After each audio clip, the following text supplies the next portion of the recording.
Today I'm going to be watching this video. It's called 15 Things to Know Before Moving to Canada. So yeah, I watched a video recently looking at advice for Americans wanting to move to Canada, but I guess this is just for everybody or anybody that wants to move to Canada. Let's see what people should know. Let's watch. How long have you been living in Canada? Was there any culture shock? Something that surprised you when you moved to Canada? Any surprises? What would be your tip for someone moving to Canada? My tip would be, if you're coming to Canada, don't be shy and go meet people, because they make your life a lot easier. So if you're moving to a big city or a small city, always try to find people, like a small community or something that you feel that you belong to, and then it will be much easier. People will help you move. People from the same country or just everyone? I think people from the same country, like, it's easier in the beginning because you're used to talking in Portuguese or any other language that you're used to, but after, I would say, meet Canadians too, meet people from other places. Yeah, I have another tip. Yeah, just with regards to that, what do you think about Canadians? Do you think Canadians are very easy to get to know and become friends with? I learn about different countries, and it really ranges. Some countries, you find that when people move there, the people are very welcoming and you can make friends with locals quite easy. But other countries, you can look at countries like the Scandinavian countries, Northern Europe, have a reputation for the people being more introverted and not as open initially to being not being friends, but to get that initial conversation and stuff like that. It's quite difficult. Where would you put Canada on that spectrum? Do you think it's very easy to meet people and talk to people? Can some people be more reserved? What do you think? Does it vary depend on where you actually move to in Canada? Maybe if you move to a city, is it different compared to a more smaller rural town? I have another tip.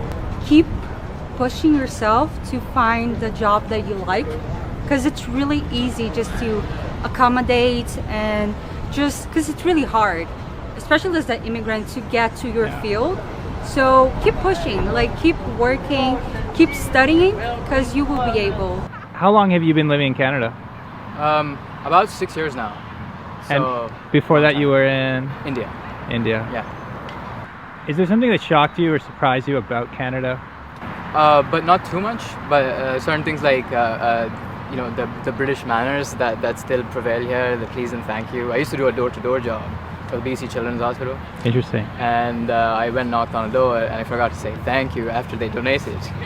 Because in India sometimes we don't really thank people for doing a job, right? Because I get paid. You don't get thanked to help kids. Then why are you thanking the person who's helping pay for those things, right? Interesting.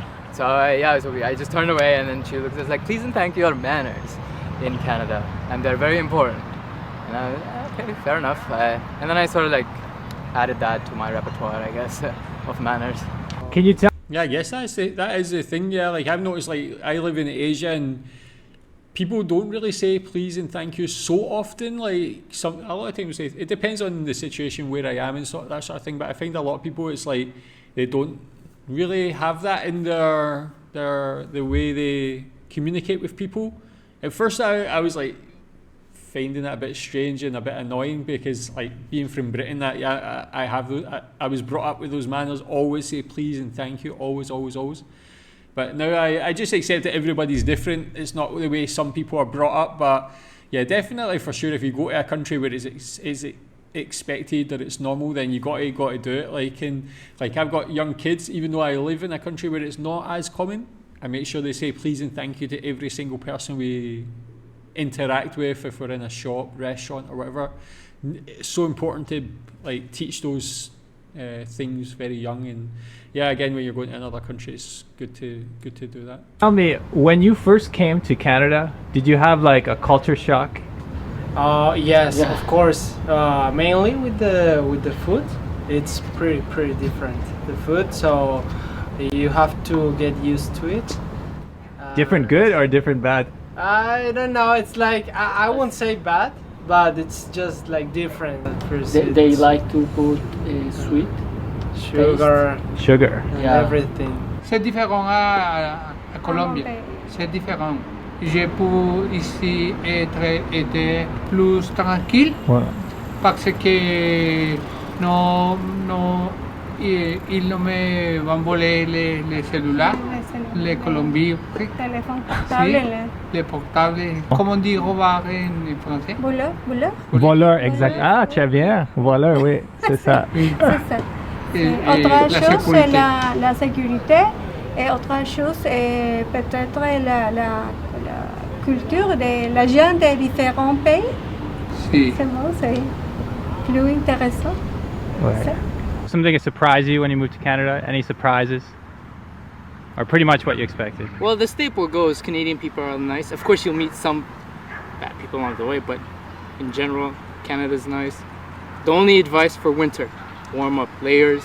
That's the only advice. Don't neglect winter.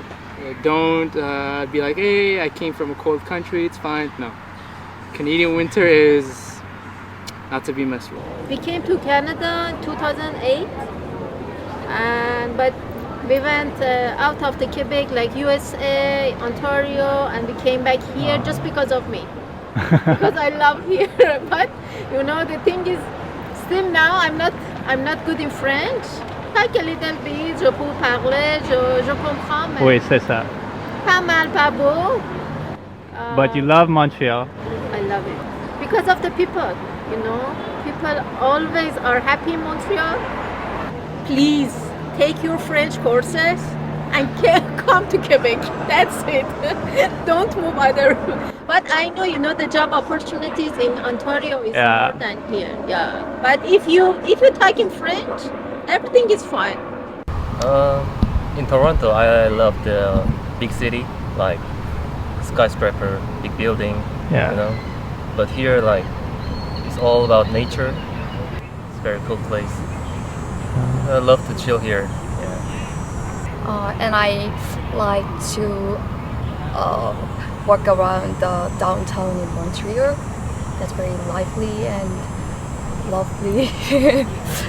I ate the poutine for the first time in Montreal, and I really liked it.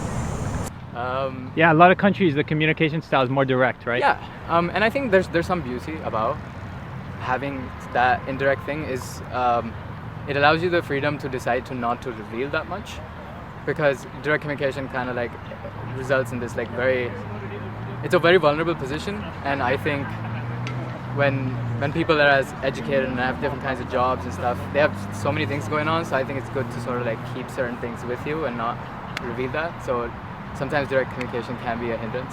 Although French Canada is pretty direct, like French is a pretty direct language compared to English at least. Was there any culture shock when you first arrived in Canada? Something you didn't expect? First thing is, people took off their clothes like naked. Naked here, like there and everywhere. What do you mean? The people took off their clothes like and just chill around. The guys or guys and women? Yeah. Everyone? Yeah, everyone. But in Korea, it's hardly possible. So. You mean it's more conservative dress? Yeah, more conservative. Ah. Yeah. That was kind of a bit culture shock. There are many bike road, but in Korea that's not easy to bike anywhere. Yeah, the bike system was very impressive. Can you tell me what's something you love about living in Canada? It's amazing, I guess.